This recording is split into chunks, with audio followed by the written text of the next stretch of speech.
ꯑꯍꯥꯟꯕꯗ ꯃꯌꯥꯝꯕꯨ ꯆꯦꯁꯝꯅ ꯋꯥꯁꯅ ꯇꯔꯥꯝꯅ ꯑꯣꯛꯆꯔꯤ ꯑꯃꯗꯤ ꯏꯀꯥꯏ ꯈꯨꯝꯅꯕ ꯎꯠꯆꯔꯤ꯫ ꯉꯁꯤꯗꯤ ꯃꯌꯥꯝꯒꯤꯗꯃꯛ ꯋꯥꯔꯤ ꯑꯅꯤꯈꯛ ꯄꯨꯗꯨꯅ ꯂꯥꯛꯆꯔꯤ꯫ ꯑꯍꯥꯟꯕ ꯋꯥꯔꯤꯁꯤꯅ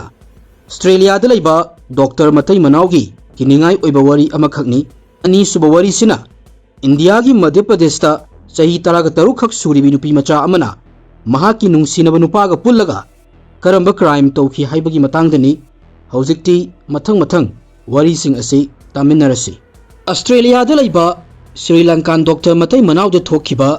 ꯌꯥꯝꯅ ꯇꯥꯕꯗ ꯀꯤꯅꯤꯡꯉꯥꯏ ꯑꯣꯏꯕ ꯋꯥꯔꯤ ꯑꯃꯈꯛ ꯄꯨꯗꯨꯅ ꯂꯥꯛꯆꯔꯤ꯫ ꯋꯥꯔꯤꯁꯤꯗꯒꯤ ꯗꯣꯛꯇꯔ ꯑꯣꯏꯖꯔꯕꯁꯨ ꯃꯄꯨꯔꯣꯏꯕꯒꯤ ꯕꯤꯍꯦꯕꯤꯌꯔ ꯀꯦꯔꯦꯛꯇꯔꯁꯤ ꯀꯌꯥꯃꯨꯛ ꯌꯥꯝꯅ ꯁꯥꯊꯤ ꯇꯨꯀꯠꯆꯅꯤꯡꯉꯥꯏ ꯑꯣꯏ ꯍꯥꯏꯕꯗꯨ ꯃꯌꯥꯝꯅ ꯑꯗꯨꯝ ꯂꯦꯞꯄꯤꯌꯨ꯫ ꯗꯣꯛꯇꯔ ꯃꯇꯩ ꯃꯅꯥꯎ ꯑꯅꯤꯒꯤ ꯄꯨꯟꯁꯤ ꯑꯁꯇ꯭ꯔꯦꯂꯤꯌꯥꯗ ꯌꯥꯝꯅ ꯅꯨꯡꯉꯥꯏꯅ ꯂꯩꯔꯤꯉꯩ ꯃꯇꯝꯁꯤꯗ ꯅꯣꯡꯃ ꯑꯌꯨꯛ ꯑꯃꯗ ꯗꯣꯛꯇꯔꯒꯤ ꯂꯣꯏꯅꯕꯤꯁꯤꯅ ꯏꯃꯔꯖꯦꯟꯁꯤ ꯍꯦꯜꯞꯂꯥꯏꯟ ꯅꯝꯕꯔꯗ ꯀꯣꯜ ꯇꯧꯔꯛꯇꯨꯅ ꯃꯍꯥꯛꯀꯤ ꯃꯄꯨꯔꯣꯏꯕ ꯍꯥꯠꯂꯝꯕꯒꯤ ꯄꯥꯎ ꯄꯤꯔꯛꯂꯝꯃꯤ꯫ ꯄꯨꯂꯤꯁꯅ ꯊꯧꯗꯣꯛ ꯑꯁꯤꯒꯤ ꯃꯇꯥꯡꯗ ꯏꯟꯚꯦꯁꯇꯤꯒꯦꯠ ꯇꯧꯕ ꯍꯧꯕ ꯃꯇꯝꯗ ꯃꯤꯌꯥꯝꯅ ꯉꯛꯅꯤꯡꯉꯥꯏ ꯑꯣꯏꯕ ꯋꯥꯐꯝ ꯀꯌꯥ ꯑꯃ ꯊꯣꯔꯛꯇꯨꯅ ꯃꯤꯑꯣꯏ ꯀꯌꯥ ꯑꯃꯒꯤ ꯊꯃꯣꯏꯗ ꯑꯋꯥꯕ ꯅꯨꯡꯉꯥꯏꯇꯕ ꯋꯥꯈꯜ ꯑꯃꯈꯛ ꯐꯥꯎꯍꯜꯂꯝꯃꯤ꯫ ꯌꯥꯝꯅ ꯊꯨꯅ ꯊꯧꯗꯣꯛ ꯑꯁꯤꯗ ꯃꯤꯍꯥꯠꯄꯤ ꯑꯣꯏꯔꯤꯕꯤ ꯐꯠꯇꯕ ꯃꯤꯑꯣꯏ ꯑꯁꯤꯅ ꯍꯦꯔꯣ ꯑꯣꯏꯔꯛꯂꯝꯃꯤ, ꯑꯗꯨꯒ ꯊꯧꯗꯣꯛꯁꯤꯗ ꯊꯋꯥꯏ ꯃꯥꯡꯂꯤꯕ ꯚꯤꯛꯇꯤꯝ ꯅꯨꯄꯥ ꯑꯁꯤꯅ ꯐꯠꯇꯕ ꯃꯤꯑꯣꯏ ꯑꯃꯈꯛ ꯑꯣꯏꯔꯛꯂꯝꯃꯤ꯫ ꯑꯩꯅ ꯍꯥꯏꯖꯔꯤꯕ ꯋꯥꯐꯝꯁꯦ ꯀꯃꯥꯏꯅ ꯑꯣꯏꯔꯛꯂꯤꯅꯣ? ꯃꯁꯤꯗꯁꯨ ꯅꯠꯇꯅ ꯊꯧꯗꯣꯛꯁꯤꯒꯤ ꯃꯇꯥꯡꯗ ꯀꯣꯔꯠꯅ ꯄꯤꯈꯤꯕ ꯖꯖꯃꯦꯟ ꯑꯁꯤ ꯑꯩꯈꯣꯏꯅ ꯈꯜꯂꯨꯗꯕ ꯋꯥꯐꯝ ꯑꯃꯈꯛꯅꯤ꯫ ꯍꯥꯏꯔꯤꯕ ꯊꯧꯗꯣꯛ ꯑꯁꯤ ꯃꯤꯌꯥꯝꯅ ꯆꯃꯥꯔꯤ ꯂꯤꯌꯥꯅꯦꯁ ꯀꯦꯁ ꯍꯥꯏꯅ ꯈꯪꯅꯩ꯫ ꯀꯦꯁ ꯑꯁꯤ ꯀꯃꯥꯏꯅ ꯇꯧꯕꯅꯣ, ꯀꯔꯝꯕ ꯊꯧꯗꯣꯛꯅꯣ ꯍꯥꯏꯕꯗꯨ ꯍꯧꯖꯤꯛ ꯑꯃꯨꯛ ꯑꯩꯈꯣꯏ ꯃꯌꯥꯝꯅ ꯄꯨꯟꯅ ꯈꯪꯃꯤꯟꯅꯔꯁꯤ꯫ ꯋꯥꯔꯤ ꯑꯁꯤ ꯂꯣꯏꯅ ꯇꯥꯔꯕ ꯃꯇꯨꯡꯗ ꯑꯗꯣꯝꯁꯨ ꯃꯤ ꯍꯥꯠꯂꯤꯕ ꯃꯤꯑꯣꯏꯁꯤꯅ ꯂꯥꯜꯂꯤꯕ꯭ꯔꯥ ꯅꯠꯇ꯭ꯔꯒꯅ ꯁꯤꯈ꯭ꯔꯤꯕ ꯃꯤꯑꯣꯏꯁꯤꯅ ꯂꯥꯜꯂꯤꯕ꯭ꯔꯥ ꯍꯥꯏꯕꯒꯤ ꯐꯤꯔꯦꯞ ꯑꯃ ꯂꯧꯕꯗ ꯑꯔꯨꯕ ꯑꯣꯏꯒꯅꯤ ꯈꯟꯖꯩ꯫ ꯊꯧꯗꯣꯛ ꯑꯁꯤꯅ ꯑꯁꯇ꯭ꯔꯦꯂꯤꯌꯥ ꯈꯛ ꯅꯠꯇꯅ ꯄ꯭ꯔꯤꯊꯤꯕꯤꯒꯤ ꯇꯣꯉꯥꯟ ꯇꯣꯉꯥꯟꯕ ꯃꯐꯝ ꯀꯌꯥ ꯑꯃꯒꯤ ꯅ꯭ꯌꯨꯁꯀꯤ ꯍꯦꯗꯂꯥꯏꯟꯁ ꯑꯣꯏꯔꯝꯃꯤ꯫ ꯆꯃꯥꯔꯤ ꯂꯤꯌꯥꯅꯦꯁ ꯑꯃꯁꯨꯡ ꯗꯤꯅꯦꯟꯗ꯭ꯔ ꯑꯊꯨꯀꯣꯔꯂꯥ ꯃꯈꯣꯏ ꯑꯅꯤꯃꯛ ꯁ꯭ꯔꯤꯂꯪꯀꯥꯗ ꯄꯣꯛꯈꯤ꯫ ꯁ꯭ꯔꯤꯂꯪꯀꯥꯗ ꯂꯩꯗꯨꯅ ꯃꯈꯣꯏ ꯑꯅꯤꯃꯛ ꯗꯣꯛꯇꯔ ꯇꯝꯂꯝꯃꯤ꯫ ꯊꯕꯛ ꯊꯤꯔꯤꯀꯥꯟ ꯃꯔꯛꯁꯤꯗ ꯅꯣꯡꯃ 2009ꯗ ꯆꯃꯥꯔꯤ ꯂꯤꯌꯥꯅꯦꯁꯀ ꯗꯤꯅꯦꯟꯗ꯭ꯔ ꯑꯊꯨꯀꯣꯔꯂꯥꯒ ꯊꯦꯡꯅꯔꯝꯃꯤ ꯑꯃꯁꯨꯡ ꯌꯥꯝꯅ ꯀ꯭ꯂꯣꯖ ꯑꯣꯏꯕ ꯃꯔꯨꯞ ꯑꯣꯏꯔꯛꯂꯝꯃꯤ꯫ ꯇꯞꯅ ꯇꯞꯅ ꯃꯔꯨꯞ ꯑꯣꯏꯔꯝꯕꯗꯒꯤ ꯅꯨꯡꯁꯤꯒꯤ ꯏꯆꯦꯜꯗ ꯇꯥꯎꯊꯃꯤꯟꯅꯔꯛꯂꯝꯃꯤ꯫ ꯀꯌꯥꯃꯨꯛ ꯌꯥꯝꯅ ꯃꯈꯣꯏ ꯑꯅꯤꯁꯤ ꯅꯨꯡꯁꯤꯅꯔꯝꯃꯤ ꯍꯥꯏꯕꯗ ꯊꯥ ꯈꯔꯒꯤ ꯃꯅꯨꯡꯗ 2009 ꯁꯤꯃꯛꯇꯗ ꯃꯈꯣꯏ ꯑꯅꯤ ꯂꯨꯍꯣꯡꯕꯒꯤ ꯂꯤꯄꯨꯟꯅ ꯄꯨꯟꯈꯤꯗꯨꯅ ꯃꯇꯩ ꯃꯅꯥꯎ ꯍꯥꯏꯕꯗꯨ ꯑꯣꯏꯔꯝꯃꯤ꯫ ꯃꯇꯝꯒꯤ ꯃꯇꯨꯡ ꯏꯟꯅ ꯃꯈꯣꯏ ꯑꯅꯤꯃꯛ ꯁ꯭ꯔꯤꯂꯪꯀꯥꯗ ꯊꯕꯛ ꯇꯧꯕ ꯍꯧꯔꯝꯃꯤ ꯑꯃꯁꯨꯡ ꯑꯇꯦꯟꯕ ꯃꯇꯝꯒꯤ ꯃꯅꯨꯡꯗ ꯃꯤꯌꯥꯝꯅ ꯃꯁꯛ ꯈꯪꯅꯕ ꯗꯣꯛꯇꯔ ꯑꯣꯏꯔꯛꯂꯝꯃꯤ꯫ ꯑꯗꯨꯝ ꯑꯣꯏꯅꯃꯛ ꯃꯇꯩ ꯃꯅꯥꯎ ꯑꯅꯤꯅ ꯃꯈꯣꯏꯒꯤ ꯇꯨꯡꯒꯤ ꯂꯥꯛꯀꯗꯕ ꯄꯨꯟꯁꯤꯒꯤ ꯈꯜꯂꯒ ꯁ꯭ꯔꯤꯂꯪꯀꯥ ꯊꯥꯗꯣꯛꯇꯨꯅ ꯑꯁꯇ꯭ꯔꯦꯂꯤꯌꯥ ꯆꯠꯄꯒꯤ ꯄ꯭ꯂꯥꯟ ꯑꯃꯈꯛ ꯂꯩꯔꯝꯃꯤ꯫ ꯄ꯭ꯂꯥꯟꯁꯤꯒꯤ ꯃꯇꯨꯡ ꯏꯟꯅ ꯃꯇꯝ ꯈꯔ ꯂꯩꯔꯒ ꯗꯣꯛꯇꯔ ꯃꯇꯩ ꯃꯅꯥꯎ ꯑꯅꯤꯃꯛ ꯑꯁꯇ꯭ꯔꯦꯂꯤꯌꯥꯗ ꯂꯥꯛꯂꯝꯃꯤ ꯑꯃꯁꯨꯡ ꯋꯦꯁꯇꯔꯟ ꯑꯁꯇ꯭ꯔꯦꯂꯤꯌꯥꯒꯤ ꯖꯔꯦꯟꯇꯜ ꯁꯤꯇꯤꯗ ꯃꯈꯣꯏ ꯑꯅꯤ ꯂꯩꯅꯕ ꯆꯨꯁ ꯇꯧꯔꯝꯃꯤ꯫ ꯃꯐꯝꯁꯤꯗ ꯂꯩꯔꯒ ꯃꯇꯩ ꯃꯅꯥꯎ ꯑꯅꯤ ꯑꯆꯧꯕ ꯍꯣꯁꯄꯤꯇꯥꯜ ꯑꯃꯗ ꯊꯕꯛ ꯇꯧꯕ ꯍꯧꯔꯝꯃꯤ ꯑꯃꯁꯨꯡ ꯁ꯭ꯔꯤꯂꯪꯀꯥꯗ ꯇꯧꯈꯤꯕ ꯑꯗꯨꯃꯥꯏꯅ ꯃꯐꯝꯁꯤꯗ ꯑꯇꯦꯟꯕ ꯃꯇꯝꯒꯤ ꯃꯅꯨꯡꯗ ꯃꯈꯣꯏ ꯑꯅꯤꯃꯛ ꯃꯃꯤꯡ ꯂꯩꯕ ꯑꯐꯕ ꯗꯣꯛꯇꯔ ꯑꯃ ꯑꯣꯏꯅꯕ ꯁꯦꯝꯒꯠꯄ ꯍꯧꯔꯝꯃꯤ꯫ ꯃꯤꯌꯥꯝꯒꯤ ꯃꯤꯠꯌꯦꯡꯗ ꯃꯈꯣꯏ ꯑꯅꯤꯁꯤ ꯑꯐꯕ ꯗꯣꯛꯇꯔ ꯑꯃ ꯑꯣꯏꯕꯇ ꯅꯠꯇꯅ ꯌꯥꯝꯅ ꯅꯨꯡꯁꯤꯅꯅ ꯂꯩꯕ ꯗꯣꯛꯇꯔ ꯀꯄꯜ ꯑꯃꯈꯛꯅꯤ꯫ ꯃꯈꯣꯏ ꯑꯅꯤꯒꯤ ꯃꯑꯣꯡ ꯃꯇꯧ, ꯕꯤꯍꯦꯕꯤꯌꯔꯁꯤ ꯑꯇꯣꯞꯄ ꯃꯤꯑꯣꯏ ꯀꯌా ꯑꯃꯗꯒꯤ ꯇꯣꯉꯥꯟꯕꯅ ꯃꯔꯝ ꯑꯣꯏꯔꯒ ꯌꯥꯝꯅ ꯇꯦꯟꯕ ꯃꯇꯝꯗ ꯗꯣꯛꯇꯔ ꯃꯇꯩ ꯃꯅꯥꯎ ꯑꯅꯤꯒꯤ ꯈꯪꯅ ꯆꯥꯟꯅꯕ ꯃꯔꯨꯞ ꯃꯄꯥꯡ ꯀꯌꯥ ꯑꯃ ꯂꯩꯔꯛꯂꯝꯃꯤ꯫ ꯃꯤꯌꯥꯝꯒꯤ ꯃꯤꯠꯌꯦꯡꯗ ꯃꯈꯣꯏ ꯑꯅꯤꯒꯤ ꯄꯨꯟꯁꯤ ꯌꯥꯝꯅ ꯅꯨꯡꯉꯥꯏꯅ ꯂꯩꯔꯤ, ꯑꯗꯨꯕꯨ 2014ꯒꯤ ꯖꯨꯟꯒꯤ ꯇꯥꯡ 12ꯗ ꯃꯈꯣꯏ ꯑꯅꯤꯒꯤ ꯄꯨꯟꯁꯤꯗ ꯃꯇꯝ ꯆꯨꯞꯄꯒꯤ ꯑꯣꯏꯅ ꯑꯍꯣꯡꯕ ꯑꯃꯈꯛ ꯂꯥꯛꯂꯝꯃꯤ꯫ ꯀꯩꯒꯤꯅꯣ ꯍꯥꯏꯔꯒꯗꯤ ꯅꯨꯃꯤꯠꯁꯤꯒꯤ ꯅꯨꯃꯤꯗꯥꯡꯗ ꯌꯨꯝꯁꯤꯗ ꯌꯥꯝꯅ ꯇꯝꯊꯤꯕ ꯊꯧꯗꯣꯛ ꯑꯃꯈꯛ ꯊꯣꯛꯂꯝꯃꯤ꯫ 2014ꯒꯤ ꯖꯨꯟꯒꯤ ꯇꯥꯡ 24ꯒꯤ ꯆꯥꯎꯔꯥꯛꯅ ꯑꯌꯨꯛꯀꯤ ꯄꯨꯡ 6:30 ꯇꯥꯕ ꯁ꯭ꯋꯥꯏꯗ ꯆꯃꯥꯔꯤꯅ ꯌꯥꯝꯅ ꯑꯋꯥꯕ ꯅꯨꯡꯉꯥꯏꯇꯕ ꯈꯣꯟꯖꯦꯜꯗ ꯑꯁꯇ꯭ꯔꯦꯂꯤꯌꯟ ꯏꯃꯔꯖꯦꯟꯁꯤ ꯍꯦꯜꯞꯂꯥꯏꯟ ꯅꯝꯕꯔꯗ ꯀꯣꯜ ꯇꯧꯔꯛꯇꯨꯅ ꯃꯍꯥꯛꯀꯤ ꯃꯄꯨꯔꯣꯏꯕ ꯀꯅꯥꯒꯨꯝꯕ ꯃꯤꯑꯣꯏ ꯑꯃꯅ ꯍꯥꯠꯂꯝꯃꯦ ꯍꯥꯏꯅ ꯄꯥꯎ ꯄꯤꯔꯛꯂꯝꯃꯤ꯫ ꯗꯣꯛꯇꯔ ꯑꯃ ꯍꯥꯠꯂꯝꯃꯦ ꯇꯥꯕꯗ ꯄꯨꯂꯤꯁꯀꯤ ꯇꯤꯝ ꯌꯥꯝꯅ ꯊꯨꯅ ꯊꯧꯗꯣꯛ ꯊꯣꯛꯐꯝꯗ ꯂꯥꯛꯂꯝꯃꯤ꯫ ꯄꯨꯂꯤꯁꯅ ꯌꯨꯝ ꯃꯅꯨꯡ ꯆꯪꯂꯛꯂꯕ ꯃꯇꯨꯡ ꯔꯨꯝ ꯑꯃꯒꯤ ꯐꯃꯨꯡ ꯃꯊꯛꯇ ꯗꯣꯛꯇꯔ ꯗꯤꯅꯦꯟꯗ꯭ꯔ ꯑꯊꯨꯀꯣꯔꯂꯥꯒꯤ ꯑꯁꯤꯕ ꯍꯛꯆꯥꯡ ꯇꯥꯗꯨꯅ ꯂꯩꯕꯗꯨ ꯎꯔꯝꯃꯤ꯫ ꯃꯣꯝꯄꯥꯛ ꯑꯁꯤ ꯏꯅ ꯄꯨꯝꯆꯣꯠ ꯆꯣꯠꯄꯒꯤ ꯐꯤꯚꯝꯗ ꯂꯩꯔꯝꯃꯤ꯫ ꯗꯤꯅꯦꯟꯗ꯭ꯔ ꯑꯊꯨꯀꯣꯔꯂꯥꯒꯤ ꯃꯃꯥꯏꯗ ꯃꯣꯟ ꯑꯃꯁꯨ ꯂꯩꯔꯝꯃꯤ꯫ ꯑꯁꯤꯕ ꯍꯛꯆꯥꯡꯁꯤꯗꯒꯤ ꯈꯔ ꯆꯠꯊꯣꯛꯂꯒ ꯑꯆꯧꯕ ꯅꯨꯡꯊꯪ ꯑꯃꯁꯨ ꯂꯩꯕ ꯎꯔꯝꯃꯤ ꯑꯃꯗꯤ ꯅꯨꯡꯊꯪꯁꯤꯁꯨ ꯏ ꯇꯩꯔꯝꯃꯤ꯫ ꯑꯀꯣꯏꯕꯒꯤ ꯐꯤꯚꯝꯁꯦ ꯆꯥꯎꯔꯥꯛꯄ ꯑꯃ ꯌꯦꯡꯊꯣꯛꯂꯕ ꯃꯇꯨꯡꯗ ꯑꯁꯤꯕꯒꯤ ꯃꯃꯥꯏꯗꯒꯤ ꯃꯣꯟ ꯑꯁꯤ ꯂꯧꯊꯣꯛꯄꯗ ꯑꯣꯏꯔꯤꯕ ꯁꯤꯟꯁꯤꯅ ꯃꯐꯝꯗꯨꯒꯤ ꯃꯤꯑꯣꯏꯁꯤꯡꯗ ꯌꯥꯝꯅ ꯑꯀꯤꯕ ꯑꯃꯈꯛ ꯐꯥꯎꯍꯜꯂꯝꯃꯤ꯫ ꯗꯤꯅꯦꯟꯗ꯭ꯔꯒꯤ ꯃꯃꯥꯏꯁꯤ ꯂꯧꯈꯠꯐꯝ ꯂꯩꯔꯝꯗꯦ, ꯐꯤꯕꯝ ꯌꯥꯝꯅ ꯊꯤꯅ ꯁꯣꯛꯂꯝꯃꯤ꯫ ꯃꯃꯥꯏꯒꯤ ꯃꯑꯣꯡꯁꯤ ꯎꯔꯒ ꯗꯤꯅꯦꯟꯗ꯭ꯔꯗ ꯃꯅꯥꯛꯇ ꯂꯩꯔꯤꯕ ꯅꯨꯡꯊꯪꯁꯤꯅ ꯍꯟꯖꯟ ꯍꯟꯖꯟ ꯄꯦꯟꯅ ꯊꯣꯝꯗꯠꯂꯝꯕꯒꯤ ꯃꯑꯣꯡ ꯑꯃꯈꯛ ꯃꯥꯜꯂꯤ꯫ ꯌꯥꯝꯅ ꯊꯨꯅ ꯄꯨꯂꯤꯁꯅ ꯑꯁꯤꯕ ꯍꯛꯆꯥꯡ ꯂꯧꯈꯠꯇꯨꯅ ꯄꯣꯁꯠꯃꯣꯔꯇꯦꯝ ꯇꯧꯅꯕ ꯊꯥꯈꯤꯔꯝꯃꯤ꯫ ꯅꯥꯀꯜ ꯑꯃꯔꯣꯝꯗꯁꯨ ꯀꯔꯤꯒꯤꯗꯃꯛ ꯗꯤꯅꯦꯟꯗ꯭ꯔ ꯑꯊꯨꯀꯣꯔꯂꯥꯕꯨ ꯌꯥꯝꯅ ꯇꯝꯊꯤꯅ ꯍꯥꯠꯂꯝꯂꯤꯕꯅꯣ ꯈꯪꯗꯣꯛꯅꯕ ꯍꯣꯠꯅꯔꯝꯃꯤ ꯑꯃꯗꯤ ꯃꯤꯍꯥꯠꯄ ꯃꯤꯑꯣꯏꯁꯤꯕꯨꯁꯨ ꯊꯤꯕ ꯍꯧꯔꯝꯃꯤ꯫ ꯄꯨꯂꯤꯁꯅ ꯏꯍꯥꯟ ꯍꯥꯟꯕ ꯑꯣꯏꯅ ꯃꯤꯍꯥꯠ ꯑꯁꯤ ꯃꯄꯥꯟꯒꯤ ꯃꯤ ꯂꯥꯛꯇꯨꯅ ꯇꯧꯔꯤꯕ꯭ꯔꯥ ꯅꯠꯇ꯭ꯔꯒꯅ ꯏꯃꯨꯡ ꯃꯅꯨꯡꯅ ꯇꯧꯔꯤꯕ꯭ꯔꯥ ꯍꯥꯏꯕꯁꯤ ꯈꯪꯗꯣꯛꯅꯕ ꯍꯣꯠꯅꯔꯝꯃꯤ꯫ ꯃꯁꯤꯒꯤ ꯃꯇꯨꯡ ꯃꯄꯥꯟꯒꯤ ꯃꯤꯑꯣꯏ ꯂꯥꯛꯇꯨꯅ ꯗꯤꯅꯦꯟꯗ꯭ꯔ ꯍꯥꯠꯂꯝꯒꯅꯤ ꯍꯥꯏꯕꯒꯤ ꯑꯥꯏꯗꯤꯌꯥꯁꯤꯃ ꯌꯥꯝꯅ ꯂꯥꯞꯅ ꯄꯨꯂꯤꯁꯅ ꯂꯪꯊꯣꯛꯈꯤꯔꯝꯃꯤ꯫ ꯀꯩꯒꯤꯅꯣ ꯍꯥꯏꯔꯒꯗꯤ ꯃꯄꯥꯟꯒꯤ ꯃꯤꯑꯣꯏꯅ ꯇꯧꯕ ꯑꯣꯏꯔꯒꯗꯤ ꯗꯤꯅꯦꯟꯗ꯭ꯔ ꯑꯊꯨꯀꯣꯔꯂꯥꯒꯤ ꯃꯅꯥꯛꯇ ꯇꯨꯝꯂꯤꯕ ꯗꯣꯛꯇꯔ ꯆꯃꯥꯔꯤꯗꯁꯨ ꯑꯁꯣꯛꯄ ꯈꯔꯗꯤ ꯂꯩꯐꯝ ꯊꯣꯛꯏ꯫ ꯗꯣꯛꯇꯔ ꯆꯃꯥꯔꯤꯒꯤ ꯃꯁꯥꯗ ꯑꯁꯣꯛ ꯑꯄꯟ ꯑꯃꯠꯇ ꯂꯩꯕ ꯊꯦꯡꯅꯗꯦ꯫ ꯃꯁꯤꯒꯤꯁꯨ ꯃꯊꯛꯇ ꯌꯨꯝꯗ ꯑꯇꯣꯞꯄ ꯃꯤ ꯂꯥꯛꯈꯤ ꯍꯥꯏꯕꯒꯤ ꯄꯨꯂꯤꯁꯅ ꯈꯨꯗꯝ ꯆꯥꯡꯗꯝ ꯑꯃꯠꯇ ꯐꯪꯂꯝꯗꯦ꯫ ꯍꯨꯔꯥꯟꯕ, ꯂꯨꯠ ꯇꯧꯕ ꯂꯥꯛꯄꯒꯤ ꯃꯃꯤꯁꯨ ꯎꯔꯝꯗꯦ꯫ ꯋꯥꯐꯝ ꯃꯌꯥꯝ ꯑꯁꯤꯅ ꯃꯤꯍꯥꯠ ꯑꯁꯤ ꯏꯃꯨꯡꯁꯤꯗ ꯂꯩꯕ ꯃꯤꯅ ꯇꯧꯕꯅꯤ ꯍꯥꯏꯕꯒꯤ ꯏꯪꯒꯤꯠ ꯑꯃꯈꯛ ꯇꯥꯛꯂꯝꯃꯤ꯫ ꯌꯨꯝ ꯑꯁꯤꯗ ꯗꯤꯅꯦꯟꯗ꯭ꯔ ꯑꯊꯨꯀꯣꯔꯂꯥ ꯑꯃꯗꯤ ꯆꯃꯥꯔꯤ ꯈꯛꯇ ꯂꯩꯕꯅꯤ꯫ ꯄꯨꯂꯤꯁꯅ ꯗꯣꯛꯇꯔꯒꯤ ꯂꯣꯏꯅꯕꯤꯗ ꯋꯥꯍꯪ ꯄꯥꯎꯍꯪ ꯇꯧꯕ ꯍꯧꯔꯝꯃꯤ꯫ ꯃꯇꯝꯁꯤꯗ ꯆꯃꯥꯔꯤꯅ ꯅꯨꯃꯤꯗꯥꯡꯁꯤꯗ ꯃꯍꯥꯛ ꯇꯨꯝꯕ ꯆꯪꯂꯕ ꯃꯇꯨꯡꯗ ꯀꯔꯤ ꯊꯧꯗꯣꯛ ꯊꯣꯛꯈꯤ ꯍꯥꯏꯕ ꯑꯃꯠꯇ ꯈꯪꯗꯦ ꯍꯥꯏꯔꯝꯃꯤ꯫ ꯇꯨꯝꯃꯨꯔꯒ ꯑꯌꯨꯛꯇ ꯍꯧꯒꯠꯂꯛꯄꯗ ꯃꯍꯥꯛꯀꯤ ꯃꯄꯨꯔꯣꯏꯕ ꯁꯤꯗꯨꯅ ꯂꯩꯔꯝꯕꯗꯨ ꯊꯦꯡꯅꯩ, ꯃꯔꯝ ꯑꯁꯤꯅ ꯃꯍꯥꯛꯅ ꯏꯃꯔꯖꯦꯟꯁꯤ ꯍꯦꯜꯞꯂꯥꯏꯟ ꯅꯝꯕꯔꯗ ꯀꯣꯜ ꯇꯧꯈꯤꯕꯅꯤ ꯍꯥꯏꯅ ꯃꯈꯥ ꯇꯥꯔꯝꯃꯤ꯫ ꯊꯧꯗꯣꯛ ꯑꯁꯤ ꯀꯅꯥꯅ, ꯀꯔꯤꯒꯤ ꯑꯃꯗꯤ ꯀꯔꯝꯕ ꯃꯇꯝꯗ ꯇꯧꯔꯝꯕꯅꯣ ꯍꯥꯏꯕ ꯑꯩ ꯑꯃꯠꯇ ꯈꯪꯗꯦ ꯍꯥꯏꯔꯝꯃꯤ꯫ ꯆꯃꯥꯔꯤꯅ ꯃꯄꯨꯔꯣꯏꯕꯒꯤ ꯃꯤꯁꯤ ꯑꯁꯤꯗ ꯃꯥꯒ ꯀꯔꯤꯒꯨꯝꯕ ꯑꯃꯠꯇ ꯃꯔꯤ ꯂꯩꯅꯗꯦ ꯍꯥꯏꯅ ꯃꯌꯦꯛ ꯁꯦꯡꯅ ꯍꯥꯏꯔꯝꯃꯤ꯫ ꯑꯗꯨꯕꯨ ꯄꯨꯂꯤꯁꯅ ꯏꯟꯚꯦꯁꯇꯤꯒꯦꯁꯟ ꯑꯁꯤ ꯃꯊꯪ ꯁꯨꯝ ꯇꯧꯔꯛꯄꯗ ꯗꯤꯅꯦꯟꯗ꯭ꯔ ꯑꯊꯨꯀꯣꯔꯂꯥ ꯍꯥꯠꯂꯝꯒꯅꯤ ꯍꯥꯏꯅ ꯆꯤꯡꯅꯕ ꯃꯤꯑꯣꯏꯁꯤ ꯆꯃꯥꯔꯤ ꯈꯛꯇ ꯑꯗꯨꯝ ꯑꯣꯏꯔꯝꯃꯤ꯫ ꯃꯈꯥ ꯇꯥꯔꯛꯄꯗ ꯐꯪꯈꯤꯕ ꯑꯦꯚꯤꯗꯦꯟꯁꯅ ꯊꯧꯗꯣꯛ ꯑꯁꯤ ꯆꯃꯥꯔꯤꯅ ꯇꯧꯕꯅꯤ ꯍꯥꯏꯅ ꯈꯪꯂꯛꯂꯝꯃꯤ꯫ ꯔꯨꯝ ꯃꯅꯨꯡꯗ ꯐꯪꯈꯤꯕ ꯆꯥꯎꯔꯥꯛꯅ ꯀꯦꯖꯤ 1ꯒ ꯒ꯭ꯔꯥꯝ 900ꯃꯨꯛ ꯂꯨꯝꯕ ꯅꯨꯡꯊꯪꯁꯤꯗ ꯆꯃꯥꯔꯤ ꯈꯛꯀꯤ ꯐꯤꯡꯒꯔꯄ꯭ꯔꯤꯟꯠ ꯐꯪꯂꯝꯃꯤ꯫ ꯏꯟꯚꯦꯁꯇꯤꯒꯦꯁꯟ ꯇꯧꯕ ꯑꯁꯤ ꯄꯨꯝꯂꯣꯏ ꯂꯣꯏꯁꯤꯜꯂꯗꯨꯅ ꯄꯨꯂꯤꯁꯅ ꯔꯤꯄꯣꯔꯠꯇ ꯑꯁꯨꯝꯅ ꯏꯔꯝꯃꯤ ꯃꯗꯨꯗꯤ ꯅꯨꯃꯤꯗꯥꯡꯒꯤ ꯃꯇꯝꯗ ꯆꯃꯥꯔꯤꯅ ꯃꯍꯥꯛꯀꯤ ꯃꯄꯨꯔꯣꯏꯕ ꯗꯤꯅꯦꯟꯗ꯭ꯔ ꯑꯊꯨꯀꯣꯔꯂꯥꯗ ꯍꯟꯖꯟ ꯍꯟꯖꯟ ꯅꯨꯡꯊꯪꯅ ꯊꯣꯝꯂꯝꯃꯤ, ꯃꯁꯤꯅ ꯃꯔꯝ ꯑꯣꯏꯔꯒ ꯃꯄꯨꯔꯣꯏꯕ ꯁꯤꯕꯅꯤ꯫ ꯅꯥꯀꯜ ꯑꯃꯔꯣꯝꯗꯅ ꯆꯃꯥꯔꯤ ꯃꯍꯥꯛꯅ ꯃꯃꯥꯡꯗ ꯍꯥꯏꯈꯤꯕ ꯁ꯭ꯇꯦꯠꯃꯦꯟꯠꯗꯨꯗꯒꯤ ꯁꯨꯛꯍꯦꯟ ꯍꯦꯜꯂꯝꯗꯦ꯫ ꯅꯨꯃꯤꯗꯥꯡꯗ ꯃꯍꯥꯛ ꯇꯨꯝꯕ ꯆꯪꯏ, ꯇꯨꯝꯈ꯭ꯔꯕ ꯃꯇꯨꯡ ꯏꯃꯨꯡꯁꯤꯗ ꯀꯔꯤ ꯊꯣꯛꯈꯤ ꯍꯥꯏꯕ ꯃꯍꯥꯛ ꯈꯪꯗꯦ ꯍꯥꯏꯔꯝꯃꯤ꯫ ꯃꯍꯥꯛꯅ ꯋꯥꯐꯝ ꯑꯁꯤ ꯍꯥꯏꯖꯔꯒꯁꯨ ꯃꯍꯥꯛꯀꯤ ꯃꯊꯛꯇ ꯐꯪꯂꯤꯕ ꯑꯦꯚꯤꯗꯦꯟꯁ ꯃꯌꯥꯝꯁꯤꯗ ꯌꯨꯝꯐꯝ ꯑꯣꯏꯔꯒ ꯆꯃꯥꯔꯤ ꯃꯄꯨꯔꯣꯏꯕ ꯍꯥꯠꯄꯒꯤ ꯄꯨꯂꯤꯁꯅ ꯐꯥꯔꯕ ꯃꯇꯨꯡꯗ ꯖꯦꯜꯗ ꯊꯥꯖꯤꯟꯈꯤꯔꯝꯃꯤ꯫ ꯃꯍꯥꯛ ꯐꯥꯔꯕ ꯃꯇꯨꯡ ꯆꯥꯎꯔꯥꯛꯅ ꯅꯨꯃꯤꯠ 2ꯒ ꯇꯪꯈꯥꯏꯃꯨꯛꯇꯤ ꯆꯃꯥꯔꯤꯗ ꯑꯀꯟꯕ ꯃꯑꯣꯡꯗ ꯋꯥꯍꯪ ꯄꯥꯎꯍꯪ ꯇꯧꯔꯝꯃꯤ꯫ ꯋꯥꯍꯪ ꯄꯥꯎꯍꯪꯒꯤ ꯃꯇꯝꯁꯤꯗ ꯌꯥꯝꯅ ꯉꯛꯅꯤꯡꯉꯥꯏ ꯑꯣꯏꯕ, ꯀꯤꯅꯤꯡꯉꯥꯏ ꯑꯣꯏꯕ ꯋꯥꯐꯝ ꯀꯌꯥ ꯑꯃ ꯆꯃꯥꯔꯤꯅ ꯍꯥꯏꯗꯣꯔꯛꯂꯝꯃꯤ꯫ ꯃꯤꯌꯥꯝꯒꯤ ꯃꯤꯠꯌꯦꯡꯗꯗꯤ ꯆꯃꯥꯔꯤ ꯑꯃꯗꯤ ꯃꯄꯨꯔꯣꯏꯕ ꯗꯤꯅꯦꯟꯗ꯭ꯔ ꯑꯊꯨꯀꯣꯔꯂꯥ ꯌꯥꯝꯅ ꯍꯔꯥꯎ ꯅꯨꯡꯉꯥꯏꯅ ꯂꯩꯕ ꯃꯇꯩ ꯃꯅꯥꯎ ꯑꯃꯈꯛꯅꯤ꯫ ꯑꯗꯨꯕꯨ ꯑꯁꯦꯡꯕ ꯑꯆꯨꯝꯕꯗꯤ ꯃꯌꯥꯝꯅ ꯎꯔꯤꯕꯁꯤ ꯅꯠꯇꯦ꯫ ꯆꯃꯥꯔꯤꯅ ꯍꯥꯏꯔꯛꯄꯒꯤ ꯃꯇꯨꯡ ꯏꯟꯅ ꯃꯈꯣꯏ ꯑꯅꯤ ꯅꯨꯡꯁꯤꯅꯔꯤꯉꯩ ꯃꯇꯝꯗꯗꯤ ꯑꯃꯅ ꯑꯃꯕꯨ ꯌꯥꯝꯅ ꯏꯀꯥꯏ ꯈꯨꯝꯅꯔꯝꯃꯤ ꯑꯃꯗꯤ ꯄꯠꯇꯠꯅꯁꯨ ꯅꯨꯡꯁꯤꯅꯔꯝꯃꯤ꯫ ꯑꯗꯨꯕꯨ ꯂꯨꯍꯣꯡꯂꯕ ꯃꯇꯨꯡꯗ ꯃꯄꯨꯔꯣꯏꯕ ꯗꯤꯅꯦꯟꯗ꯭ꯔ ꯈꯪꯍꯧꯗꯅ ꯃꯥꯒꯤ ꯃꯑꯣꯡ ꯃꯇꯧꯗ ꯑꯍꯣꯡꯕ ꯀꯌꯥ ꯑꯃ ꯂꯥꯛꯂꯝꯃꯤ꯫ ꯂꯨꯍꯣꯡꯂꯕ ꯃꯇꯨꯡꯗ ꯗꯤꯅꯦꯟꯗ꯭ꯔꯅ ꯃꯍꯥꯛꯀꯤ ꯂꯣꯏꯅꯕꯤꯕꯨ ꯃꯈꯜ ꯃꯈꯜꯒꯤ ꯃꯤꯑꯣꯠ ꯃꯤꯅꯩ ꯀꯌꯥ ꯑꯃ ꯇꯧꯕ ꯍꯧꯔꯝꯃꯤ ꯑꯃꯁꯨꯡ ꯂꯣꯏꯅꯕꯤꯗ ꯌꯥꯝꯅ ꯇꯨꯀꯠꯆꯅꯤꯡꯉꯥꯏ ꯑꯣꯏꯕ ꯊꯕꯛ ꯀꯌꯥ ꯑꯃꯁꯨ ꯇꯧꯍꯜꯂꯝꯃꯤ꯫ ꯃꯇꯝꯒꯤ ꯈꯣꯡꯆꯠ ꯃꯇꯨꯡ ꯏꯟꯅ ꯗꯤꯅꯦꯟꯗ꯭ꯔꯅ ꯃꯍꯥꯛꯀꯤ ꯂꯣꯏꯅꯕꯤꯕꯨ ꯅꯝꯁꯤꯟꯗꯨꯅ ꯊꯝꯕꯁꯨ ꯁꯨꯝ ꯍꯦꯟꯒꯠꯂꯛꯂꯝꯃꯤ꯫ ꯂꯣꯏꯅꯕꯤꯅ ꯍꯥꯏꯔꯛꯄꯒꯤ ꯃꯇꯨꯡ ꯏꯟꯅ ꯗꯤꯅꯦꯟꯗ꯭ꯔꯅ ꯃꯍꯥꯛꯉꯣꯟꯗ ꯌꯥꯝꯅ ꯁꯥꯊꯤꯅ ꯐꯤꯖꯤꯀꯦꯜꯂꯤ, ꯃꯦꯟꯇꯦꯜꯂꯤ ꯑꯃꯗꯤ ꯏꯃꯣꯁꯅꯦꯜꯂꯤ ꯑꯣꯠꯄꯤ ꯅꯩꯕꯤ ꯍꯥꯏꯔꯝꯃꯤ꯫ ꯋꯥꯐꯝ ꯑꯁꯤ ꯆꯨꯝꯃꯤ ꯍꯥꯏꯅ ꯎꯠꯅꯕ ꯆꯃꯥꯔꯤꯅ ꯄꯨꯂꯤꯁꯇ ꯃꯌꯨꯝꯗ ꯂꯩꯕ ꯁ꯭ꯇꯤꯜꯒꯤ ꯆꯧꯀꯤ ꯑꯁꯤ ꯎꯠꯂꯝꯃꯤ, ꯃꯁꯤꯅ ꯃꯉꯣꯟꯗ ꯌꯥꯝꯅ ꯇꯣꯏꯅ ꯐꯨꯏ ꯍꯥꯏꯔꯝꯃꯤ꯫ ꯆꯧꯀꯤ ꯑꯁꯤꯅ ꯆꯃꯥꯔꯤꯗ ꯀꯌꯥꯃꯨꯛ ꯌꯥꯝꯅ ꯇꯣꯏꯅ ꯐꯨꯏ ꯍꯥꯏꯕꯁꯤ ꯆꯧꯀꯤ ꯑꯁꯤ ꯐꯥꯎꯕ ꯈꯣꯏꯗ꯭ꯔꯤꯡ ꯈꯣꯏꯗ꯭ꯔꯥꯡ ꯑꯣꯏꯔꯝꯃꯤ꯫ ꯃꯁꯤꯒꯤꯁꯨ ꯃꯊꯛꯇ ꯎꯒꯤ ꯄꯤꯟꯗꯧꯅ ꯇꯧꯕ ꯄꯣꯠꯁꯛ ꯑꯃ ꯄꯨꯊꯣꯔꯛꯂꯝꯃꯤ꯫ ꯄꯣꯠꯁꯛ ꯑꯁꯤ ꯗꯤꯅꯦꯟꯗ꯭ꯔꯅ ꯌꯥꯝꯅ ꯇꯝꯊꯤꯕ ꯃꯑꯣꯡꯗ ꯃꯥꯒꯤ ꯂꯣꯏꯅꯕꯤꯗ ꯁꯤꯖꯤꯟꯅꯔꯝꯃꯤ, ꯃꯁꯤꯅ ꯃꯔꯝ ꯑꯣꯏꯔꯒ ꯆꯃꯥꯔꯤꯒꯤ ꯃꯥꯒꯤ ꯐꯥꯏꯒꯟꯗ ꯗꯥꯛꯐꯝ ꯀꯌꯥ ꯑꯃꯁꯨ ꯂꯩꯔꯝꯃꯤ꯫ ꯃꯁꯤꯅꯁꯨ ꯂꯣꯏꯗꯦ, ꯗꯤꯅꯦꯟꯗ꯭ꯔꯅ ꯃꯍꯥꯛꯀꯤ ꯂꯣꯏꯅꯕꯤꯗ ꯄ꯭ꯂꯦꯠ ꯀꯌꯥ ꯂꯪꯗꯨꯅ ꯐꯨꯕꯁꯨ ꯇꯧꯔꯝꯃꯤ, ꯃꯁꯤꯅ ꯃꯔꯝ ꯑꯣꯏꯔꯒ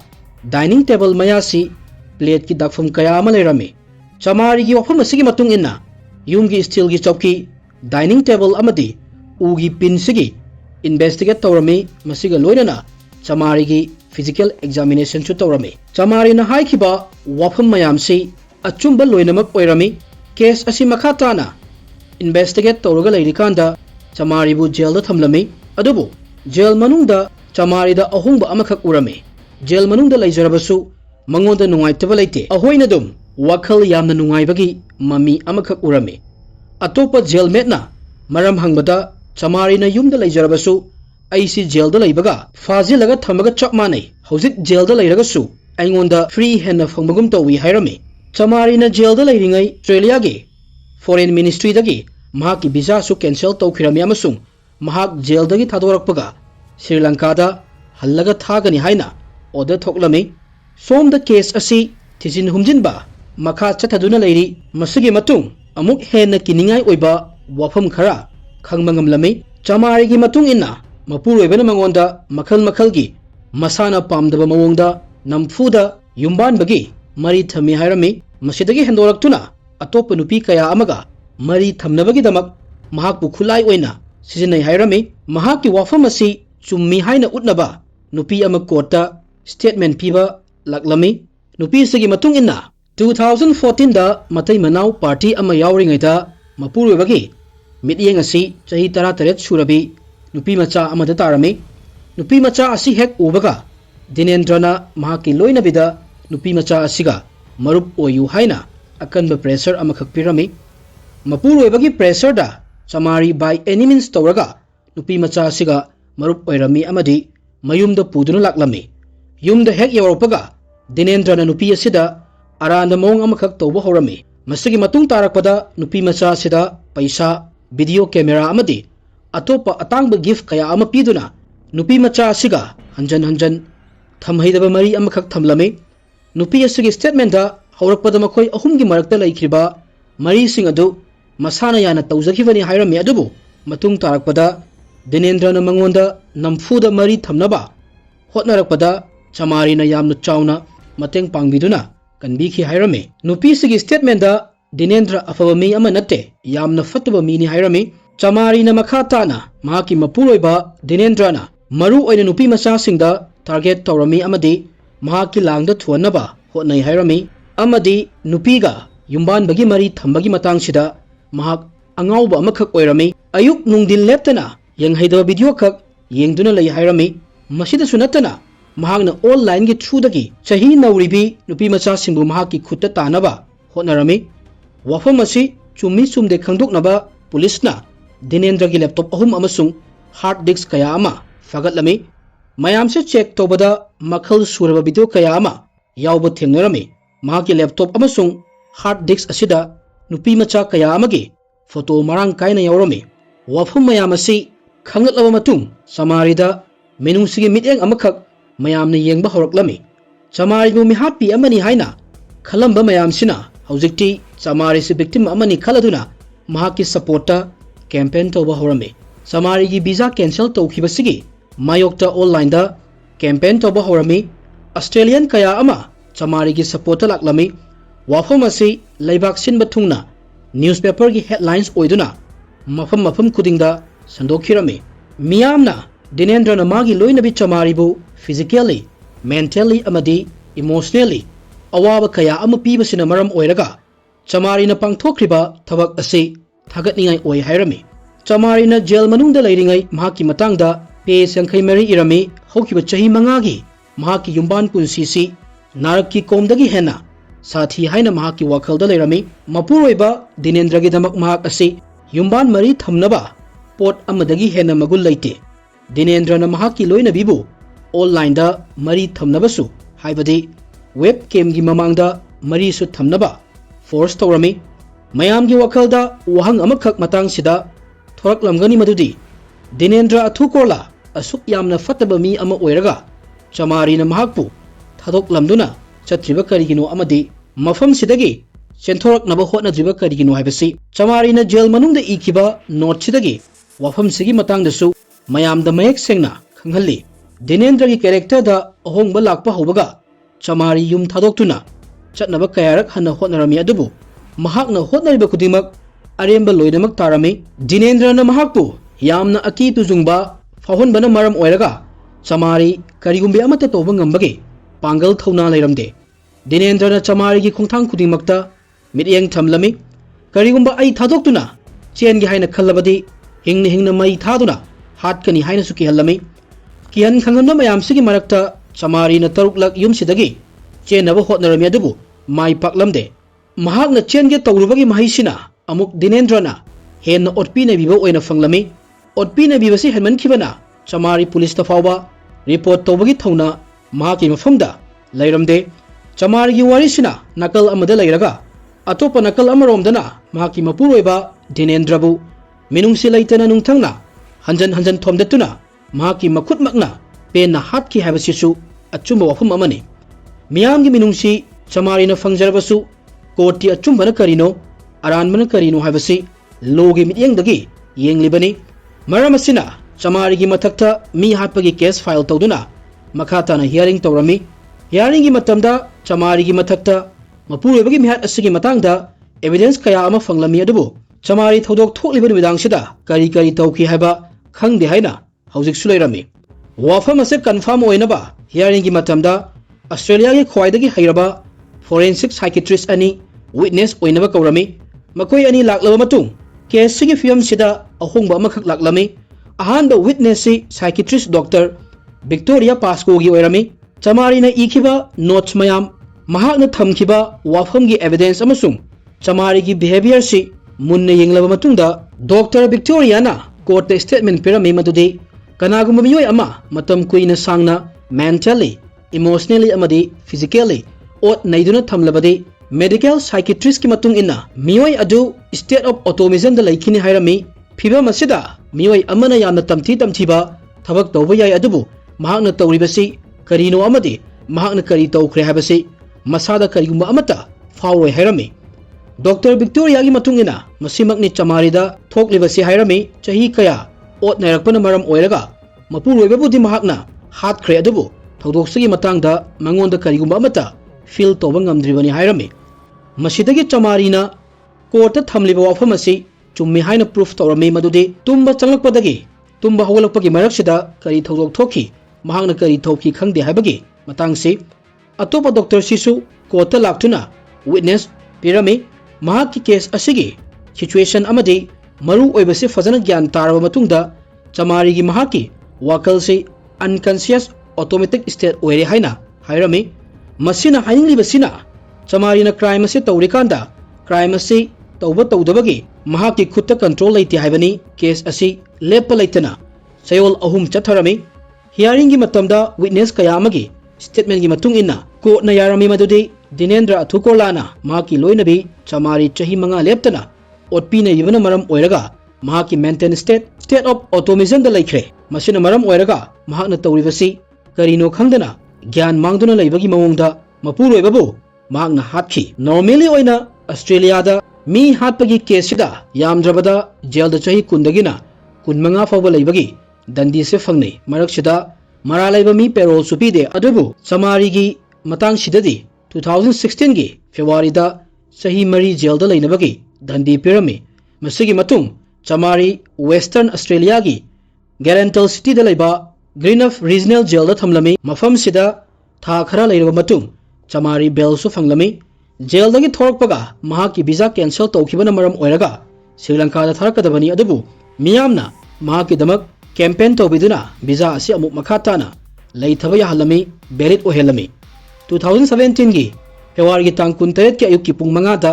चमारी जेल दगी थोरकलमी जेल दगी थोरकलबा मतुंग चमारी की काउंसलिंग कया अमा तौरमी महाकी मेंटेन स्टेटसु नॉर्मल ओइरकलमी मसिगी मतुंग डॉक्टर अमा ओइना थबक तौना इमुंग मनुंगदा ओटपीना बिरबी नुपी कया अमगी दमक थबक तौरिबा एनजीओ दसु यावरमी वरी सि ताबिरगा मयामना करी खल्ली ऑस्ट्रेलिया कोर्ट न पिरकलिबा जजमेंट असिदा अपेनबा ओइब्रा ओइदब्रा हाबदु थंबिरमु मतंग असिदा ngasiगidi ahanda wari asi losinjare hojik amuk anisiba wari asi taminarasi masagi chahi 16 surabi kabiana 2024 gi मार्च की तांग 15 की अयुक की पुंग 9 मखाई मुक्ताब स्वाइदा WhatsApp voice note अमखक Madhya Pradeshki Pipiriyada leiribi mahakki cousin sister Muskanda tharaklami adubu Muskanna audio asi pung mangagi matungda tarami asiguma makhalgi audio asi taragadi ataba miyoi adu pakhatpa soidana fawgani masimakni Muskanda thokliba sisu Muskanna yamna thuna chelaktuna mapada message asi tahalami mapana mahaki manaunupa amadi manaunupagi machanupa halamme tabada masa adu phibam ama ita taramde adubu Pipiriya amadi Jabalpur anigi marakta leiriba arapa sis chawakna kilometer chani kunthra mukni chatpada pung ahum maridi changani maramasina Muskan gi mapana Jabalpur da leiba mari mata singda call tawduna makhoina WhatsApp to fangliba message asigi matang da hairami chawakna nungdingi pung ahumuk taba swaida Jabalpur police na railway millennium colony da leiba Kabiya gi yumda yoroklami mafam sigi oiramliba sin asi yamna sathininga oiba phibam amakhakni Kabiya gi mapagi asi bhaksangsi cherang khaw amada yauraga kitchen da leiba thengnarami imung asi sinba thungna police na thiba humbagi thabak tawrabasu Kabiya gi maupanupa Tanix thiba fanglamde adubu police na makhoigi mityengsi yum manungda leiriba freeze ki handle da tarami yamna munna yengbada handle da e taiba urami freeze asi hangdokpada Tanix ki asi bhaksang freeze manungda yawba thengnarami hatlaba matungda asi bhaksang freeze manungda hapagi thodok mayam ama tabiramlani adubu mayam dudagi ngasigi case sina amuk khara tongali fangliba asibagi haksang asigi phibam se uraga thodok asibu pangthoklamliba miyoi asigi makokta asawbana big thanbagi mami amakhak tai chahi nipan khak suriba kari su khangjadriba angang fawba lemna tharamde chahi nipan subata ngairiba angang amasung mapagi asiba haksang fangba asida imung sigi mari mata pumnamak kapna launaba tawrami family asigi mama sikhiba chahi fadri hojik amuk imung sigi miyoi ani sirami wahang amakhak thoraklami madudi mapa amadi maupa nupa hatlame haina pau pirakhibi Kabiya kadai da laikre Kabiyana mihat asi mukul na tawbani haina voice note asida palli mukul hairiba nupa sina kana oidoino police na ming asigi matangda thiba humbagi thabak tawbada chahi kun suraba mukul Kabiya gi colony da laiba miyoi amakhakni haibasi khangmangam lami Rajkumar gi machanupi Kabiya bu kidnap tawduna namja namthek tawbagi police na mukul gi mathakta Pokso Act palaga jail da thajan khirami wafam asi tha taruk ki mamang haibadi 2023 gi September gi warini matamdu da Kabiya masagi chahi taraga manga sure amadi mukul jail da leiraga kari damak mapa amadi maupwa gi mihat asiga mari leinana Kabiya na mukul gi ming pallino police ki mangda wahang amakak thorak lami madudi Kabiya da su thokhaningdaba pamdaba thodokka thokraba jatla police na yum gi akoibada leiba CCTV gi footage kaya ama lokhatlami matamsida fangliba footage asina mi amabu hekta angakpa akiba fawhangani thodok thokliba numitsigi nungdin gi pung 12 makhai muk taba swaida colony gi lambida bike amada mukul chatpa urami masigi matung second khara leiraga Kabiya su mapanda chatpa urami footage asina wahang khara thokhalami ahanbada mukul jail da leiraga matau karamna jail gi mapanda thoraklino ani subana Kabiya bu kidnap tawi amadi izat lobi haibagi matangda mukul gi mathakta case leiraga karigidamak Kabiya na mukul gi maningsida chatlibano wahang singa sigi pawkhum fangnaba police na mukul gi case asi amuk hallaga check tawbada mukul amadi Kabiya nungsinarami haiba khanglami 2023 gi September da makhoi ani yumdagi Bhopal da chenki haiba khanglami adubu Kabiya gi mapana complain tawrakpadagi makhoi ani police na faraga Jabalpur da hallaga amuk puraklami asawbana maram oiraga Kabiya gi mapana chahi sudribi machanupibu puduna chenkhibagi damak Pokso Act palaga mukul jail da thajin khirami adubu trial gi matamda Kabiya na mapagi mayokta masana yana mukul ga chatpani hairami amasung mukul na mangonda karigumba amata tawkhiba leite hairami Kabiya gi statement asida yumpham oiraga court na mukul bu thadoraklami police na mapa macha hatlambagi investigation tawba horakpada mukul amadi Kabiya Jabalpur railway station gi CCTV footage ta urami makhoi ani platform number 1 dagi changkhiba urami minute 15 kul leiraga platform number 3 da thorakpa amuk urami makhoi ani ne tawriba drama si asengbagidi police pu makok ngawhannaba tawkhibani पुलिसना खंगलमी मदुदि मखोई अनिगी चही नौजरगसु मखोई अनीना सिनरिबा कोक्सिदि यामना तोइना crime तौरबा मी अमगी वखल्लोनी हाबसी मसिगी मतुंग bus stand की CCTV footage ता उरमी investigation दा मखोई अनी कटनी सत्कदबा बस ता काखतलमी हाइबा खंगलमी अदुबु मखोई अनीसी कयामुक यामना Coke सिजिनै हाइबदा kilometre 30 खक चटकदबा लंबीसिदा मखोई अनीना bus कयारक चेंज तौरमी पुलिस की टीम ना कटनी यौबा मतमददी काव्या अमदी मुकुल मफम से थादोक्तुना चटख्रे हाइबा खंगलमी मखोई अनिमकी फोन नंबर सर्वेलेंस तौदुना थमलबसु मखोई की एग्जैक्ट लोकेशन खंगबा ngamlamde कईगिनो हारगदी इंटरनेट सिनबा मतमदा मखोइना पब्लिक की वाईफाई ओइना यूज तौरमी काव्या की मपा अमदी मपवागे पोस्टमार्टम की रिपोर्ट लक्लमी काव्या की मपा की कोकता अथौब खुलाई अमना तरारक हन्ना अटैक तौखी हाबा खंगलमी मसिना मरम ओइरगा कोक की स्कल से फजन थीना सोकलमी तनिक्सना तरुकलक अटैक तौरमी मसिगी मतुंग ब्लैंकेट मचा अमना योमसलगा फ्रीज मनुंगदा हापसलमी अदुबो तनिस मंगोंदा अटैक तौरमबगा सिरमदे महाक फ्रीज मनुंगदा सीबनी हाबा खंगलमी पुलिस ने यूम की अकोइबगी CCTV की फुटेज अमसु फंगलमी फुटेज असिदा मार्च की तांग 15 की नुंदिन की मतमदा मुकुल ग्लोब उपतुना चटपा उरमी फुटेज असिमक्तदा मुकुल न चरंग अमदी बैग पुदुना काव्या की यूमदा चटपसु उरमी पुलिस न खंगबा ngamlami मदुदी चरंग असिदा मुकुल न ग्यास खकनबा अमदी अतोपा खुलाई पुदुना लाई हाबसी मुकुल की यूमदा चटपा मतमदा पुलिस ना महाकी मयाम्बा लैबा थेंगरमी मयाम्बा की मतुंग इन्ना मुकुल जेल दा चंगरबा मतुंगदा महाकी नेचर दा यामना थीना अहोंगबा लाकपा उई हायरमी हानगी मुकुल दु ओइद्रे मतम चुपदा सावरगा लै अमदी वा लांगसु चुमना ngang हायरमी पुलिस ने थीबा हुंबा तौबदा मुकुल न महाकी मार्कशीट अमदी सर्टिफिकेट पुदुना चटखी हाबा खंगलमी मसिना ताकपदी मुकुल न प्लान तौरगा मिहात असि पांगथोकी हाबनी ममै थंगदा पुलिस की खुता क्लू अमखक फंगलमी काव्या न महाकी Paytm दगी रेस्टोरेंट अमदा पेमेंट तौबगी नोटिफिकेशन पुलिस न फंगलमी रेस्टोरेंट असि पुणे की ओइरमी पुणे की लोकल पुलिस ता यामना थुना पाउ पीखिरमी अमदी पुलिस की टीम अमा रेस्टोरेंट असि की दमक लाक्लमी हंदकसु पुलिस यौरकपदा मखोई अनीदी मफम से थादोक्तुना चटखिरमी पुलिस न मखोई अनी की लोकेशन खंगी हाइबबु पुंग 8-9 खुदिंगी लोकेशन चेंज तौबा उरमी यामना ngakningai oiba wafam amadi tha amagi manungda state 8 amadi city 9 makhoi ani na chatlami makhoi ani si bus train da khak chatpa natana flight amadi cab ta su chatlami makhoi ani gi aroiba location si Karnataka gi Gulbarga hairiba mafam sida oirami police personnel 35 henbana team 9 semduna local gi CID yauraga makhoi ani gi khongul liraga leirami adu oirabasu 2024 gi April gi tang 19 fauba makhoi ani bu फाबा ngamdana leirami case असिगा मरी लेनना वहंग खरा थोरकलमी वहंग सिगी पाउखुमसी